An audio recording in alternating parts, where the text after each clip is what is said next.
What's up, people? I'm Shaggy, the Opinionated Hippie. Just going to talk a little bit today about the most recently announced Frank Zappa release. You can find it on Zappa.com, the website. It is on their splash page. It is the first thing that you will see when you go to that page.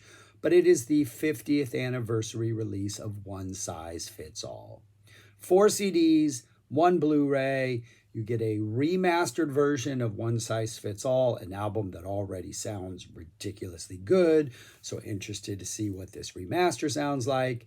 We have a whole bunch, a disc and a half of outtakes, essentially. I think each song on the album is represented in some form.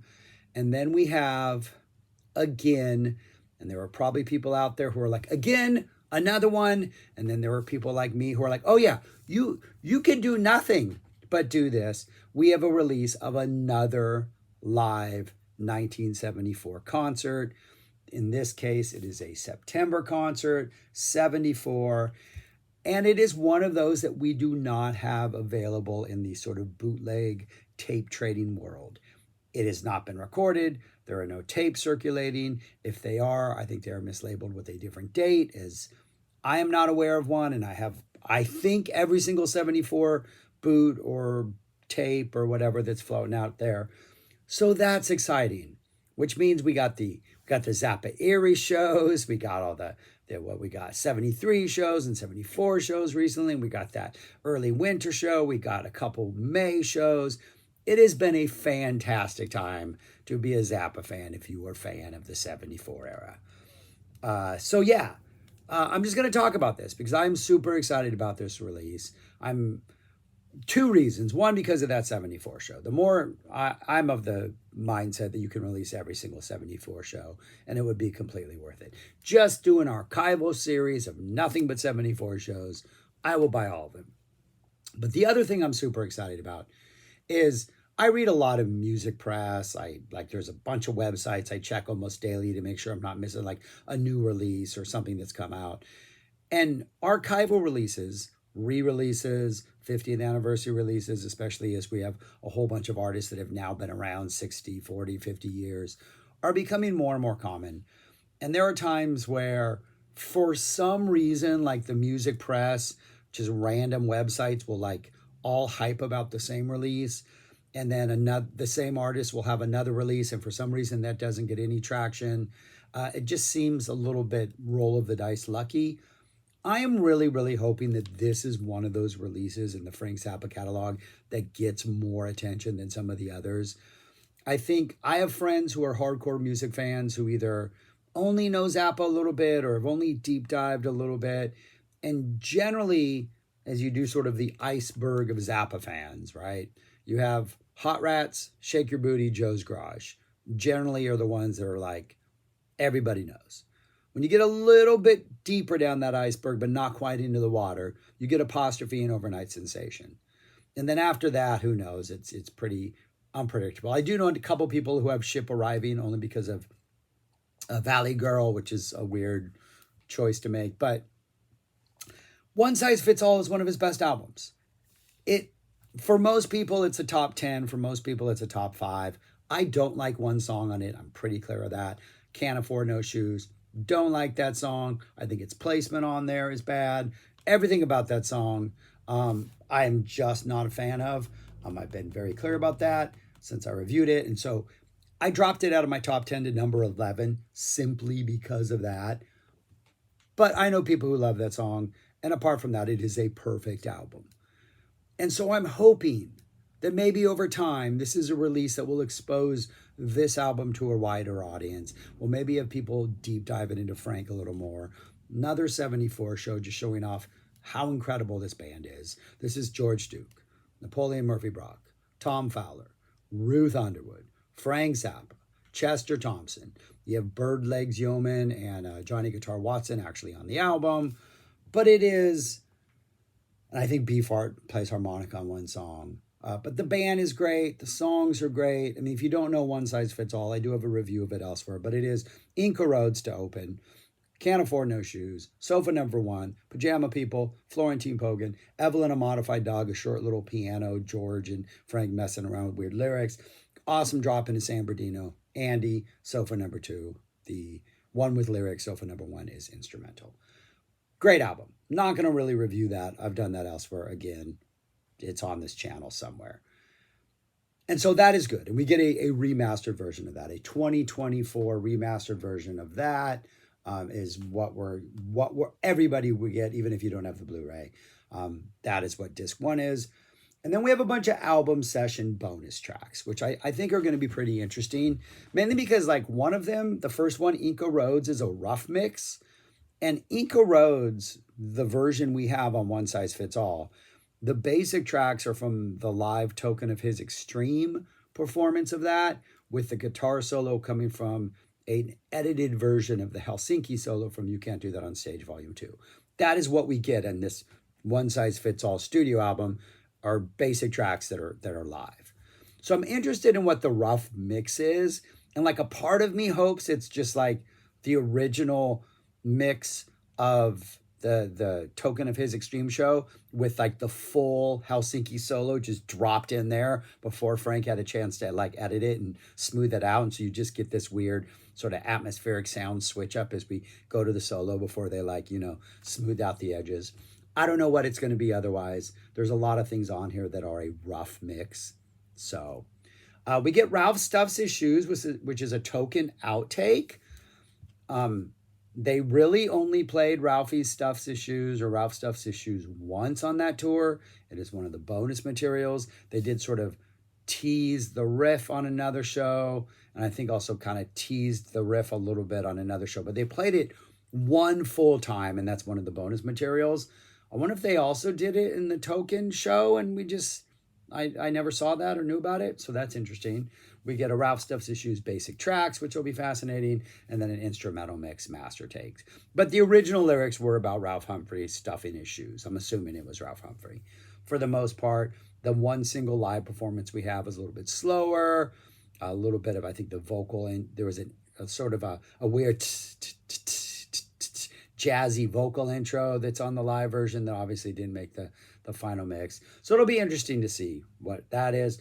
Can't Afford No Shoes, a rough mix. Sofa number 1, we get basic tracks, take 6. Sofa number 1, we get a master take, early mix.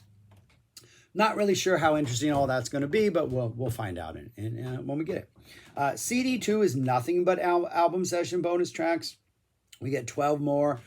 Pajama People, an old mix. Florentine Pogan, a rough mix. Florentine Pogan, an alternate solo, which is interesting because the basic tracks of Florentine Pogan are from that same Token of His Extreme performance that I think KCET in LA was recorded there. And so it's interesting, is that solo? Because that's one of the greatest solos Frank's ever played. Did they do 2 versions of this, kind of like they did with the Cheaper Than Cheap type thing, where they had a couple different performances to pick from, or where they recorded stuff they didn't use? So or did Frank drop a studio solo in here? That would be pretty amazing and pretty fantastic. So super excited about that. Evelyn, a Modified Dog session outtakes, which might just be George and Frank messing around in the studio. Kind of could be fun. And then we get a new track called Bitch, Bitch, Bitch in rehearsal, and Bitch, Bitch, Bitch basic tracks, take 1. Not really sure what that is. I'm sure the bitch is a dog reference, Marty and his dogs. Not really sure what this is. If I do know what this is, it's not coming to mind, but something else that I'm pretty excited about. We get 3 different rough mixes of San Bernardino, and then we get a rough mix of Andy called Something Anything, which was the original name it went by, Something Anything. Then we get a rough mix of Andy itself. Then we get a rough mix of Sofa number 2. Not really sure what a rough mix is, but excited to check it out anyways. Just this is a fantastic, fantastic album, so might be interested to see if you can like put a playlist together that is nothing but alternate mixes of One Size Fits All. That could be interesting. That's the first 2 discs. I'm excited about those, but I'm super duper super excited about the next 2 discs because it is a complete show, at least as far as I can tell, from Rotterdam at Netherlands, September 28th, 1974. This is about less than a week after the Helsinki shows. You Can't Do That on Stage Volume 2. one of my favorite releases. That's a combination of several shows, but the playing on that, the guitar playing on that, the performances on that are absolutely fantastic. And now we're getting many of those same songs, but different live versions. Opens up with Tush Tush Tush, as pretty much every show on that tour did. Then we get a Stinkfoot, always enjoyable. Kind of sets the Stinkfoot solo, I think, always kind of gives you a direction, gives you a sense of where the show's going to go. Is Frank laid back and it's going to be a slow burner show? Is he super aggressive? Is he a little more playful? Are we getting those Chester Frank breakdowns in the solo, meaning this is going to be like an all over the place show? Those opening Stinkfoot solos very much, I think, set the tone, even all the way through 76 when they were playing it as the second song before the horrible poodle lecture. You got a sense of the show, I think, from the Stinkfoot solos. Then we get another Inca Roads. Inca Roads. Once Frank started playing a guitar solo in here, 74, 79, 88, every time those solos are epic. Those solos are amazing. Some of Frank's all-time greatest guitar solos come in the 79 Inca Roads. One would argue, I might argue, always up for another Inca Road solo. Then we get an Approximate, which is pretty chaotic in 74. It really is just this super high speed craziness with like short little Frank solo, then maybe a short little George solo and just manicness. Sometimes you get with voice, sometimes you get with feet, as on Helsinki. Who knows what this is going to be? It might be a whole production. It might just be Approximate. We'll find out. Cosmic Debris, always well jammed out, always tasteful. That in the middle part, the bluesy part, George solos, or usually Nappy solos, and then George and Nappy will kind of go at it a little bit. Then George solos and Frank finishes it up. Always good Cosmic Debris. Then we get a Florentine Pogan, which we don't have enough Florentine Pogans that are live with a guitar solo. I am assuming there's going to be an awesome guitar solo at the end of this. Super excited about that. Then, and this is kind of interesting, and I don't know, I doubt this is an editing choice, but we get a Montana. That's not the interesting part, though Montanas are good. This is when we're starting to move away from like these super funky solos of like 73 and early 74 into the more exploratory solos that summer, fall 74 would produce. Just off the grid type things where we're not in Montana anymore. We're like now in the Dakotas, and maybe we're heading toward Wyoming, or maybe we're as far south as Colorado. Who knows? Montana solos kind of go off the grid a lot by the end of this tour. Not sure what this one's going to do, but excited to see. And then we get a Redunzel. So we don't go straight into Dupree's Paradise as we have now for a year and a half for the most part. We go into Redunzel. The Montana and Dupree's have been paired. So it's interesting to find out why this is. But Redunzel, another one that'll be interesting to hear. I doubt they did this for editing reasons. They could have just, I don't know. We'll find out. Maybe it wouldn't fit. But why would they switch it out order? But anyways, we don't get that. And that's the end of the third disc, are those songs. Absolutely fantastic. That's going to get a lot of listens. Then we get the last disc of the CD before we get the Blu-ray disc. We get a Dupree's Paradise is broken into 4 parts. We get the Dupree's intro, which I'm assuming is George. Dun, dun, dun, the hook in the George messing around. We get Blind Mice Blues, which I'm assuming is what the George intro sort of evolves into. Him going off on 3 Blind Mice was a theme that George would like in his little like narrations early on when he was playing. The 3 Blind Mice theme kind of popped up every so often. So this is probably part of the 3 Blind Mice Blues. We go into some blues jam.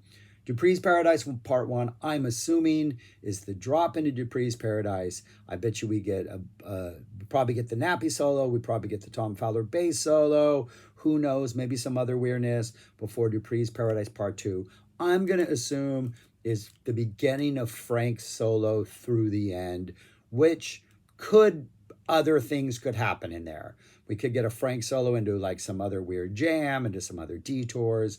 Who knows? Dupree's Paradise was kind of a monster song and different things would happen. So it'll be interesting to see if anything happens here. But that's what I'm guessing the breakdown is.